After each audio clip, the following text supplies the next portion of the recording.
éphémère et légère s'oublie. Ouais. Non, ça commence à peu près sérieusement par rapport à la bande de tout à l'heure. Si j'ai une petite jingle où il y a marqué Europe, c'est rigolo parce qu'on va aller dans un pays qui ne pense qu'à une chose, c'est à sortir de l'Europe, c'est l'Angleterre. Ma chère Myriam, pour évoquer... Dans le cœur. Et pour évoquer justement une des personnes qui les a rendus sympathiques à toute l'Europe et qui était un écrivain, une femme de plume, et à laquelle on rend hommage cette année encore. Cette année, c'est le bicentenaire de la mort de Jane Austen, effectivement. Et ce week-end s'est achevée la 17e édition du festival de Jane Austen. Austen, c'était pas une mini-écrivaine. Non. Allez, top. Ensuite, on passe. Ils ont pas relevé.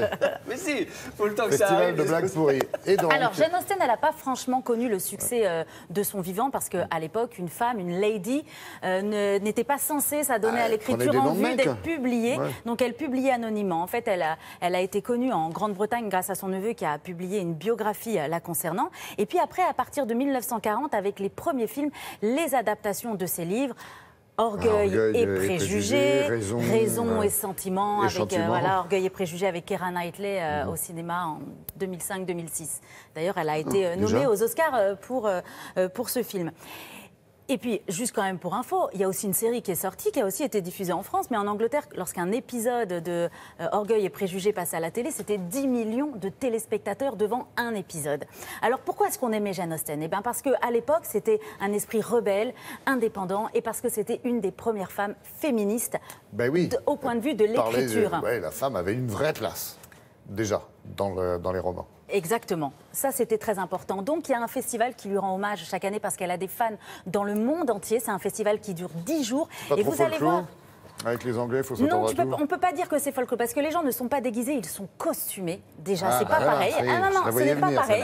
Et vous allez voir que les festivaliers sont, comment dirais-je, ils sont vraiment à fond dans leur rôle, ils sont habités. Ouais. Ils sont en fusion, ils vivent de manière fusionnelle avec l'esprit de Jane Austen et avec son époque. Donc je vous propose cette immersion 200 ans en avant.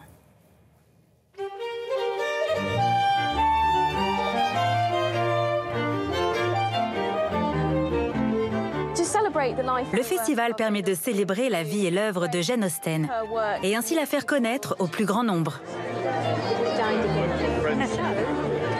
Be pleased to form up in the crescent!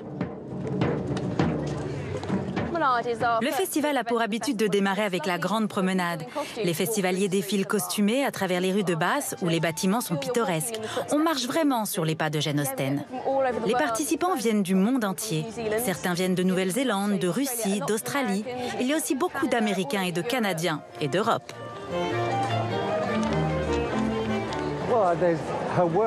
L'œuvre de Jane Austen est éternelle. Ses histoires sont extrêmement modernes. Son style était novateur avec un humour piquant. Jane Austen a été la première femme à écrire du point de vue d'une femme. Les autres femmes de l'époque avaient un style masculin. Bien qu'elle fût publiée anonymement, comme le voulait la coutume de l'époque, il était clair que le propos de ses récits était celui d'une femme. Elle a cette écriture délicate avec un esprit d'indépendance.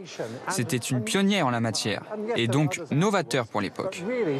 C'est elle qui a ouvert la voie aux romancières qui ont suivi en Grande-Bretagne.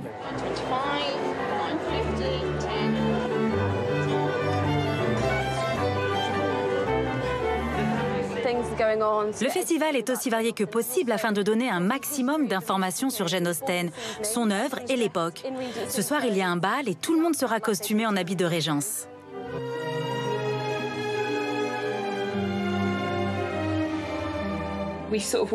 Nous nous sommes tous rencontrés lors d'une reconstitution autour de Jane Austen. Depuis, nous avons fondé notre cercle. C'est vraiment devenu une passion. Je suis vraiment captivée par l'époque de la Régence et son mode de vie, dont les codes ont disparu aujourd'hui. Bien sûr, les femmes de notre époque ont beaucoup plus de liberté qu'il y a 2 siècles, mais je dois avouer que se sentir dans la peau d'une vraie demoiselle de la noblesse est très agréable. Oui, c'est vrai, il ne s'agit pas que de Jane Austen, mais du style de vie.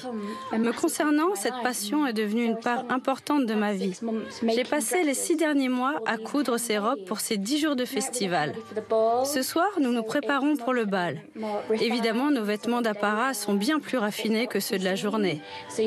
Car au bal, il faut être vu. Le bal est un grand événement, car c'est le reflet d'une société avec ses nombreux codes de bienséance.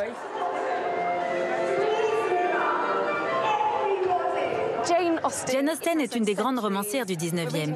Ses livres décrivent l'authenticité des sentiments dont nous sommes nostalgiques aujourd'hui.